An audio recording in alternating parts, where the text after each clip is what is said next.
Another episode of Scoopy Talks. It's only right we have my main man, Daniel Artest, 265 Media, the 9450, and just a down-to-earth brother. What's going on, man?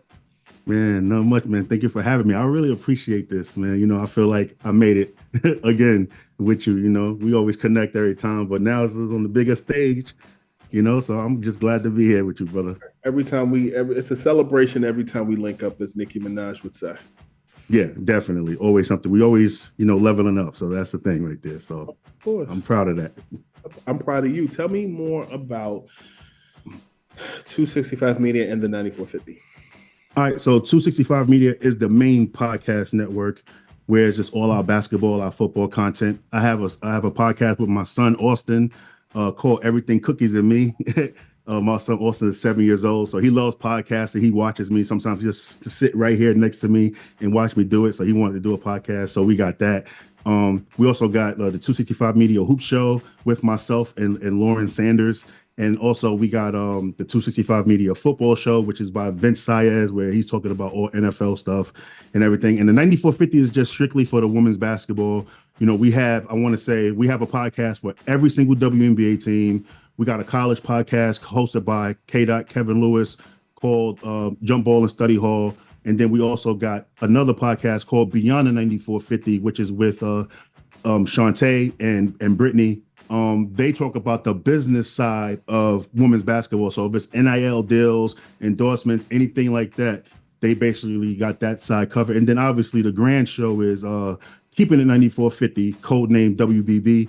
That's our WNBA show. Basically, we just talking, all things basketball like that. It was hosted by myself and K-Dot, but we stepped down because now that we got 4 ladies that's on the network now, they're going to actually be the faces of that podcast now. And me and K-Dot is just behind the scenes, just, building the brand up and everything like that. So the ladies that we got is Lauren Sanders, Danetta Coleman, Brittany, and Shantae. So those are the new hosts of the show and everything. And like what they did so far since they came on in May of 2023, I mean, they doubled the output as far as like downloads, followers and everything. They doubled the output in 5 months, what me and K-Dot did the first 2 years. So it's only right that we step back and give those ladies the show and stuff. And so it's going to be a great year, with me moving to a bigger city, being able to be around the people with the podcast movers and shakers, and really looking forward to seeing this brand built. You're moving? Yes, I'm moving to Los Angeles. Yes. What's in Los Angeles? Well, I recently, kind of accepted a coaching job, assistant coaching job at Pierce College in Los Angeles. It's in Woodlands Hills. So yeah, I'm gonna be coaching women's basketball, doing like a lot of player development things and just, finally doing something that I love to do. I'm talking basketball on podcasts, and I actually played basketball. I was around the women's game for a long time with the Indiana Fever, being a practice player with them, like Tamika Catchins and everything, Elena Larkins. And so I was like, let me go into coaching at the age of 41. Let me try something new now. And that's where we at today. And Los Angeles is not foreign to you. No, Los Angeles is not foreign to me. I lived there twice already before. Obviously, the history. My brother, champion, with the Lakers back in 2010. So yeah, it feels like, my third home. So I'm excited to go back and put down some roots there and get this coaching thing knocked down. First of all, you're wearing a Queensbridge hat. Yes, sir. It's only right that it's orange and blue. Yes. The Knicks' theme there, but we all remember, say Queensbridge, in that interview that your brother, Ron Artest, Meta World Peace had, I think with Craig Sager. And then over the years, all of that stuff.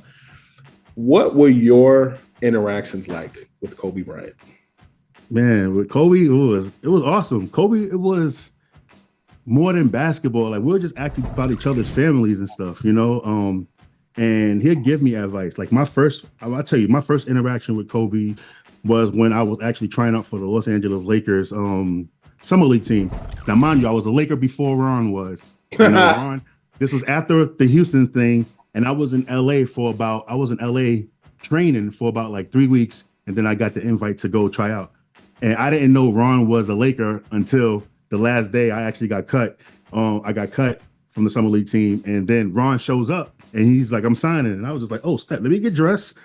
Let's go, meet everybody and everything." And I was actually in the room when he signed the contract, when he had the jersey and everything. I was right there with him. But with Kobe, my first interaction with him was like he seen me, he knew who I was. I met him before, and he was pulled me to the side, showed me some footwork drills that he does within the triangle and stuff. Because I was struggling with the triangle. The triangle offense is not an easy offense to learn. It took me like 4 days to really get it down, though. You know what I mean? Which is, everybody said that was surprising. But once I figured it out, once Kobe pulled me to the side after the practices and, was doing that with me, it was just amazing. But then everything else after that, it was all love. You know what I mean? When we see him, I'm able to, go up to his family and stuff. Hey, how you doing, Vanessa? How you doing, to the kids and stuff? Talk a little trash to Kobe, like, hey, you can't guard me. You too small on the post, man. I know you probably give me 80, but what I'm saying, in the post you can't go. It's just a little back and forth stuff like that. And then obviously I was there when he tore his Achilles and stuff. And I seen him, went up to him, like, "Yo, you good? Praying for you, brother." You know what I mean? And that was that. Got to see him around his last year when he retired. And he went on the East Coast, went to New York, went to Brooklyn, went to DC, went to Philadelphia, Miami, and Orlando. I went on that road trip with them. So that was really fun to see, like, the reaction to how he is and stuff. And I just tell people, there's a lot of people that didn't like Kobe. Oh, he's arrogant. He's this, that, and other. I was like, no, this man is not arrogant. If you're with him and you're trying to win, then he rides with you. If not, then that's when he's not going to mess with you, because Kobe is about one thing, and that's winning championships. And it's crazy to see how that was when he made so much money doing what he's doing, to, still grinding like he's the 12th man on the team. And I wish a lot more people would see that, what he was really doing and stuff. Like, he was really the embodiment of his own mantra of Mamba mentality and everything. And he had this workout called the Devil Workout, 666. Yeah. 6 days a week for 6 months, 6 hours, that he did 3 workouts a day for 2 hours each. Weights in the morning, and then he comes back for a session of cardio, then another session of basketball on-court workouts and stuff like that. So, when I was still playing my professional days and stuff, like, I would try to adopt it. I did it 3-3-3 though, like, what I'm saying? I tried to listen. I tried all that. I remember doing that stuff with Ron when Ron was with Indiana. We was putting in 4 hours a day. 4 workouts a day. I was like, yeah, it's just a different beast, man. Like, to be on that level, it takes a lot of dedication, a lot of sacrifice. And, I mentor a lot of kids and stuff that's coming up, and I just tell them, like, you got to start right now. And that means you're eating. You got to sacrifice. Stop eating that junk food. All right, your relationships, all that boyfriend and girlfriend stuff, chill. The TVs, the video games, you got to chill. If you want it, it's right there for you. I read The Alchemist, and they said the world conspires a plan for you if you have a goal or something like that. The world will conspire a plan and stuff. But it's all how you get there. And then also embrace the ups and downs, and the people doubting you doubting yourself, and things like that. And, you can definitely get to what you want. And that's what I see with Kobe, just overcoming all of that. And then to see him, come back from the Achilles injury and still was successful. We seen where he did his last game and everything. But it's just sad. Life after basketball was only 3 years. And that's just the messed up part of it. But Kobe, rest in peace. We all miss him and everything. And, he was a good dude. Yeah, definitely. Giving of his time, advice. He and his family, his dad in particular, have been a blessing. His brother-in-law have been a blessing to my life, especially. Daniel Artest sits down with us, talking all things media, Lakers, Queensbridge, Kobe, and more. Tell me something. You and I have often discussed living in Queensbridge. Yeah. And we've told this story before, but I want people to hear this story again. And what story I'm talking about. Yeah, I know what story you're talking about. So back in the day, man, back in the day, it was rough, what I'm saying, growing up, and I guess my parents, must have been through, my parents in their mid 60s and everything. So they probably went through some racial tension growing up. So My mom used to always be like, "Hey, don't you bring no white people home in this house? Don't you bring no white girls home in the house and everything like that." So, and then like I had my own struggles with white people too as well. I recently decided to work on that. I did a open letter. I want to say like 2 years ago, with Lauren Brill, and she's a white woman, and we actually was having conversations leading up to this. She pushed me towards doing it, and we actually became pretty cool friends and stuff. And it was actually pretty cool. Like she kind of like opened that door to be like, all right, cool, maybe you can coexist in the same room with white people and everything. I got some white friends that kind of understand where I stood at on it. We was able to have those conversations and still be cool and things like that. I was just telling them from what I went through. Like it was hard for me to have positive interactions with white people because I never really did. I had an issue in New Orleans. Me and Lenny Cook, we played in a tournament in New Orleans, and they was calling us, the N-word crazy. And, I lost my cool in New Orleans. Me and Lenny Cook lost our cool in New Orleans, and it was crazy. And then I had another situation, when the Malice in the Palace happened. You know what I'm saying? Like I had a gun pulled on me in my head on 106th Street and Michigan Avenue near the Kroger's. I would never forget that. I had a gun in my head because of the Malice. Yes. Tell me more about that. It was just basically Pacer fans. That's all it was. It's a suburb of Indianapolis called Zionsville. We lived in Zionsville. And so, just randomly just getting gas. You know what I'm saying? And everybody knows what everybody's driving out there, especially like, what the Pacers players be driving out there. Everybody know my car. And so it was just like that. You know what I'm saying? Like, your brother messed up our season and just put a gun to my head. Didn't rob me or nothing like that. And was just like, I should just take your effing life. And that was that. So, it just kind of stared me away. So once Lauren reached out to me and we talked about it, I'm in a group chat with some WNBA media people, Miles and Owen, who are white, and it's actually cool. And I think I told them that too about my situation and stuff, and just like that it was hard for me to trust white people and everything. But now it's like it's different now.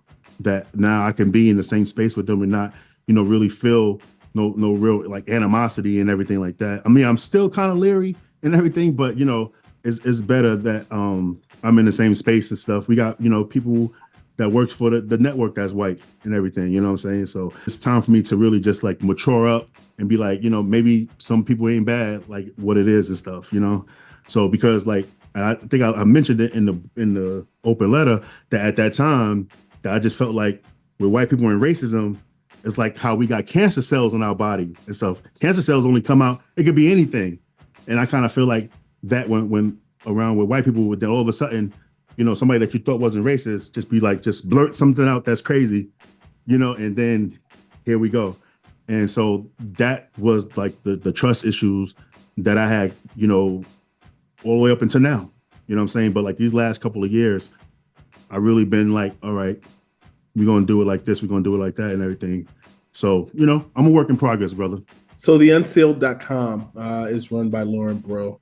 Yes. Thank you. Up to Lauren as well. So you said that your mother said, don't bring anybody white to the house. To the house. Yeah. So what happened? I never brought nobody white to the house. I'm not going to disrespect my mom. My mom don't even know I curse. My dad don't even know I curse, man. So yeah. Now I have tremendous respect for my parents. They don't know I curse, so I don't curse in front of them. All right. Well, that was the story. You joined us today over at Bovada. Anything else you're working on? Anything else you want to discuss before we get up out of here? Yeah, I'm working on this. It's called Reimagining a Dynasty. That's by the 9450. We are doing a podcast, storytelling podcast on the Houston Comets. It's kicking off in January, so it's like a lot of voiceover, and then we actually talk about the championship seasons for the Houston Comets and stuff. I can't tell you who we have coming on the show, but we got some guests that's pretty much about to be confirmed and everything. Okay. But it's really dope. It's a really dope project and stuff. And, I be telling people all the time, like, we just stay in the corner and do our work, brother. You know what I'm saying? And, we've been having a lot of fun with this podcasting thing for women's basketball, and really want to bring some more original content. That's stuff that nobody else is doing right now. I feel like our shows are a success, like regarding the sports news on the charts of Apple. We like always like in the top 100 to 250. So, we really doing our thing and stuff. And I wanted to take it to a next level to doing some more like production type things so that we got this, it's called Reimagining a Dynasty. And we're doing that with the Houston Comets and stuff. And, just look forward to more of those coming out too as well. Reimagine the Dynasty, the Houston Comets. Yes. 265 Media, coaching. You are all encompassing. And thank you for gracing us with your presence because you're about to be busy. Yeah, man, I appreciate that. Thank you for having me on and stuff. Just don't forget to follow us, man. The 9450 on Twitter, 265 Hoops on Twitter as well. Myself, the Pod Hooper on Instagram and Twitter, and just follow all of us. Let's see what we're doing. We're doing some special things over there, with both of these networks and everything. And Scoop, you already know, love you, brother. You've been a good dude to me and everything, man. Like you don't judge me. You know what I'm saying? You're just a great friend and everything. So I'm forever indebted to you, brother. Love, respect. I appreciate Yes, you. sir. Thank you for your time. All right, no problem, man.